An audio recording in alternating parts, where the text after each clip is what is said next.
How are you all? Welcome back to Kirsty's Booked. Thank you very much for watching this video. Luna, please don't. Apologies. Luna's being very helpful, if you can tell. So for today I thought I'd do a bit of a different video. I thought I would rank every book I have read so far this year. Usually I do this at the end of a year, but I thought it would be a lot easier for me to know how much I enjoyed a book and things like that, and so that I've not got as many books that I've got to keep track of when ranking them if I did it throughout the year. So I thought I'd make it into a video, and I could probably do 4 in a year, and I'll do like as like a quarterly reading wrap up at the same time. So that is the plan. I have got a whole spreadsheet open, you probably can't see that, of every book I've read so far this year, and we're going to go through and rank them. Okay, so the first book I read this year was The Wicked King by Holly Black. So obviously it'll just... No, Luna. I'm sorry, she just completely walked over the keyboard. So obviously we'll just put The Wicked King up there. It was a 5-star. I loved that book. I loved the whole series of that. But that is obviously where that one will go. Then we've got Practice Makes Perfect by Sarah Adams, which I also really enjoyed, completely differently to The Wicked King. That's actually so difficult. I think I'd rather The Wicked King to Practice Makes Perfect. I think. I've just realised this is actually going to be very difficult to do. Okay, so then after that I read Light Lark, which I also really enjoyed. It was another 5-star. I have wanted to read that book for such a long time, and I kept like seeing it on Bookstagram and things like that, and I just never got around to reading it. I still haven't read the second one. I really want to read it.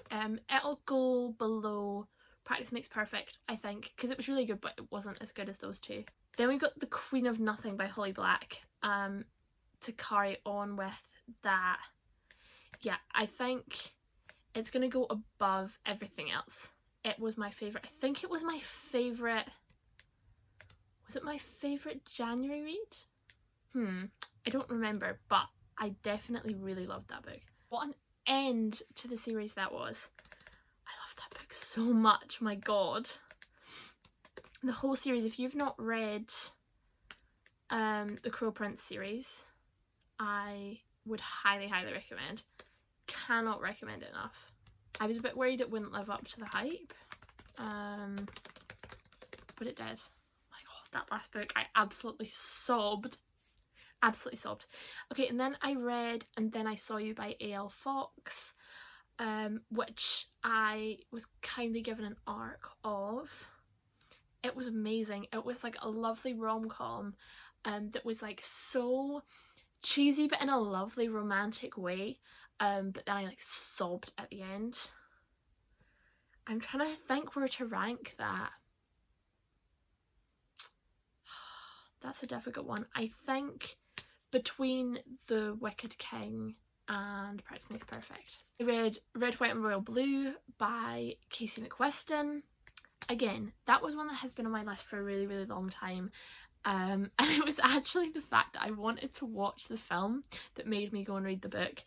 I was in two minds about this one. I rated it a 4-star, so it'll have to go at the bottom of my list, but I loved the romance and I loved the couple so much. I loved the story so much, but the issue was the chapters were so long and it took me ages to get into it. So I loved the content but didn't enjoy parts of the way it was written. It was a difficult one to rate. Tell me about it, but I really enjoyed it. Then I read The Housemaid by Freida McFadden. I have recently just gone and bought a load of Freida McFadden books because I loved her thrillers. What a thriller. One of the best thrillers I've ever read, I think. Where do I put it on this? I think below Practice Makes Perfect, but above Light Lark. I think it's so difficult when you're ranking them and comparing them to each other, because so many of them are such different books that you would read for so many different reasons. And then I read A Town Called Solace, which was absolutely rubbish. That's going right at the end. Didn't enjoy that. Had hyped it up a bit in my head, even though I'd never heard of it. I just heard one person talk about it, and they completely convinced me to read it. And then I read it. Not good. And then I read Check and Mate by Ali Hazelwood. It's going at the top. It's going above it all. Oh, that book! I love Ali Hazelwood, and I love all her women in STEM stuff, and it's amazing. But I think Check and Mate was her best. That couple, I'm obsessed with it. It was the best. I love the trope rivals to lovers, but I've not really seen it done that effectively that often. That was effective. I wish it had kept on going forever. I could have just read about that couple for so long. I have recently bought Bride, her newest one, so I'm really excited and a little bit scared to read that. But yeah, Check and Mate goes above it all. Loved that. And then I read The Battle of the Labyrinth, the Percy Jackson book. It was good. I enjoyed it. So it was a 5 star, so it'll go below Light Lark, but above Red, White and Royal Blue. Turns out I can't spell. That's okay. And then I read an arc of When Death is Watching by Jen Woodrum, one of my friends on Bookstagram. It was amazing. I think it was better than the first one. It was amazing. Anyway, trying to think where that would go. I think below The Queen of Nothing, but above And Then I Saw You. If you were looking for a dystopia, go and read that series of hers. She is such an amazing author, such a lovely person, and such an amazing author. I love dystopia books, and hers are genuinely some of the best. Okay, and then I read Things Get Better, the kind of self-help stroke memoir book from Katie Piper. Katie Piper is amazing. What an inspiration. But that just wasn't really my sort of a book. Unfortunately, I'll put it above A Town Called Solace, I think, because I did enjoy parts of it, and I really enjoyed the memoir parts of it, and I think if you're struggling, that's definitely the book for you. But it just wasn't my type of book, and it's not really the type of book I read, but I did enjoy it, and she is an incredible woman, honestly. Then I read The Housemaid's Secret by Freida McFadden. I really loved it, but it just wasn't as good as The Housemaid. I felt like bits of it were very similar, but I suppose that makes sense, but it was good, but just not as good as the first one. So I think I'll put it between, do I put it between Light Lark and The Battle of the Labyrinth, or below The Battle of the Labyrinth? Below Light Lark, but above The Battle of the Labyrinth. It was good though. My god, Freida McFadden can write incredible thrillers. That is something. Then I read Rock, Paper, Scissors, which was another thriller. I was obviously reading my thrillers at that point. It was again really, really good. I'm trying to remember. Oh yeah, it had such shocking plot twists. We'll put it below The Housemaid, but above Light Lark. Actually so glad that I've decided to do this quarterly, because if I was trying to do this at the end of the year, and usually I just have to go off of star ratings, but some of them are like top end 5 star and some of them are just 5 star. It's difficult to remember what happened in all these books. Okay, then I read The Last Olympian, which was the final Percy Jackson book, so obviously it's by Rick Riordan. I really enjoyed it. I think it was the best one of that series. We'll put it between The Housemaid and Rock, Paper, Scissors, so above Rock, Paper, Scissors. I think it was very similar to Harry Potter and the final Harry Potter book, which is my favourite in the Harry Potter series. So the final battle, what's it called? The Battle of the Olympian? I don't remember. The final battle in The Last Olympian was very similar to the Battle of Hogwarts. But I loved it. Not as much as Harry Potter, but I love Percy Jackson. And it's taken me an embarrassingly long amount of time to finally get around to it, but I've read it all now, and I'm excited to start all of like the spin-off series and stuff like that. Okay, and then I read Mixed Signals by B.K. Borison.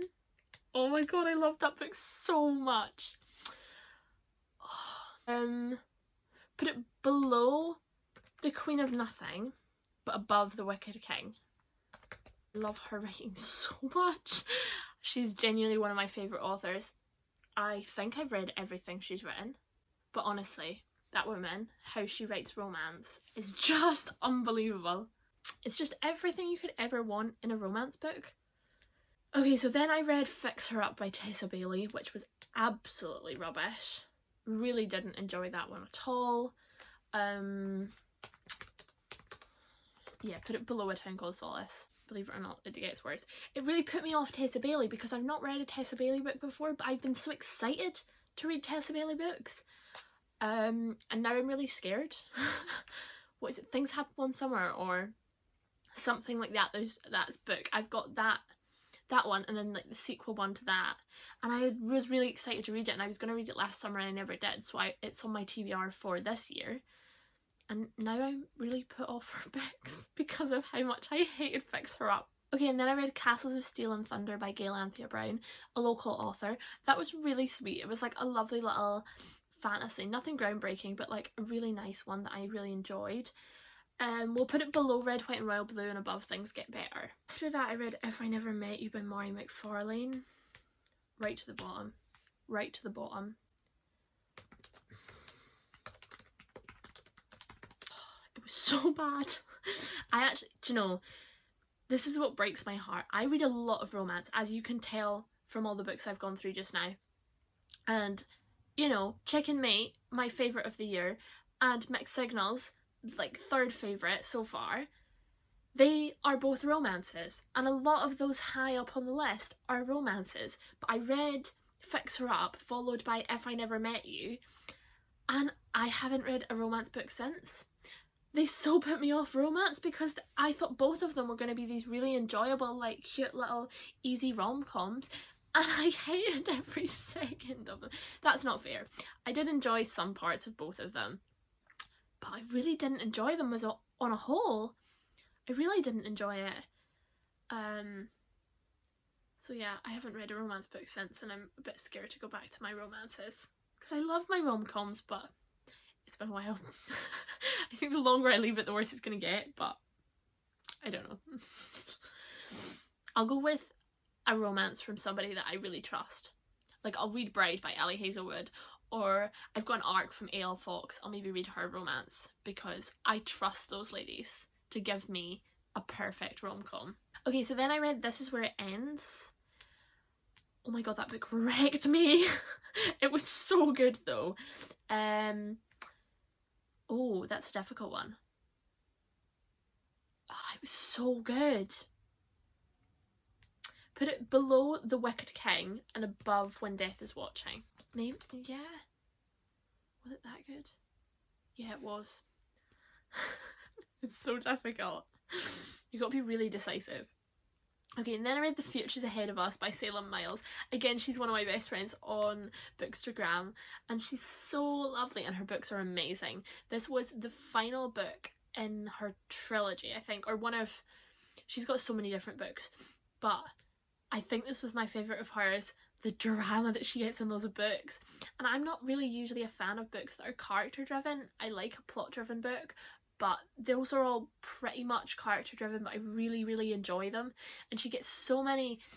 A lot of the time when you find in a book, you get the main character, and it is just the main character's arc that are really explored, but there's so many different characters, and all of them have the character development that you would get in a protagonist, and it's so cleverly done. I love the way everything came together in that final book. Where's it going to go?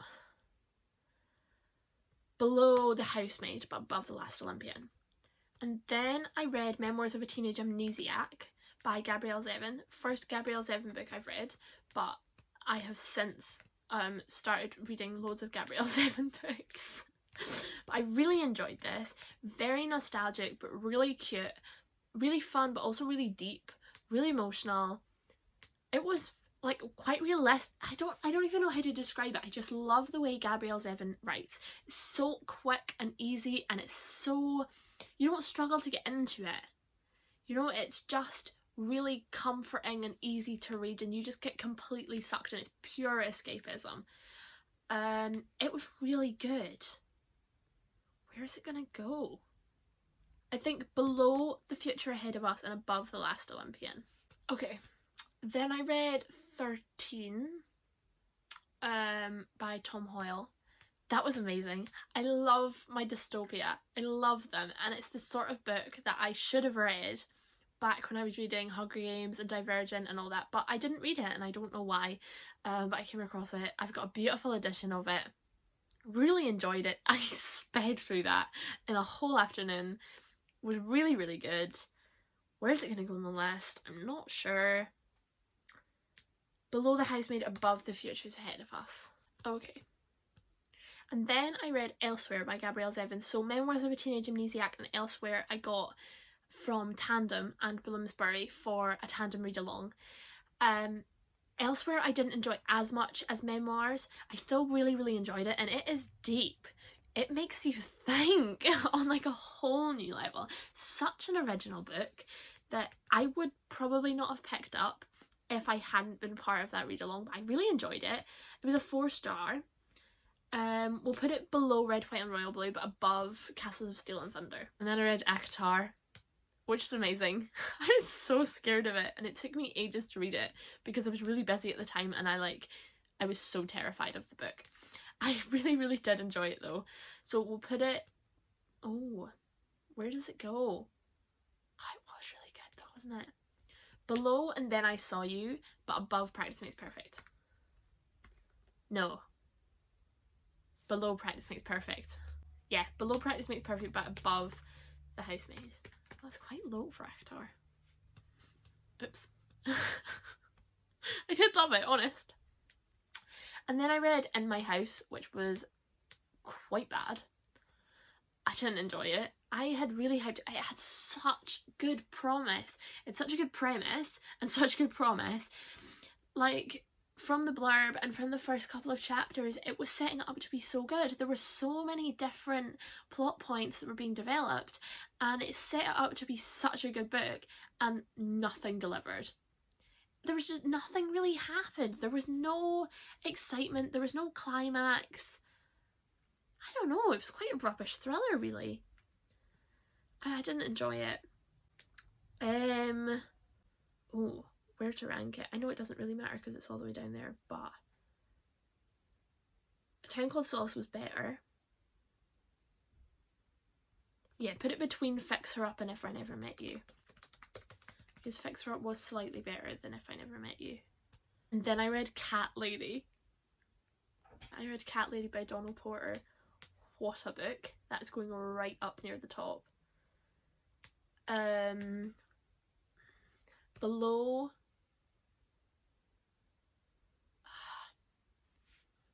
was Mixed Signals better? Yeah, below Mixed Signals, but above The Wicked King. I loved that book so much. I will be thinking about that book for a really long time. In fact, no, I'm going to put it above Mixed Signals. Yeah, I'm going to put it above Mixed Signals. So indecisive, honestly. I'll probably look at this and be like, what was I thinking?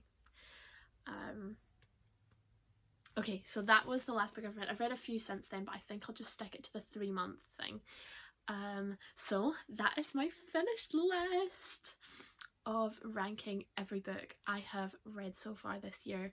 I am quite happy with how many books I've read and the standard of them. I mean there was a lot of 5 stars in there.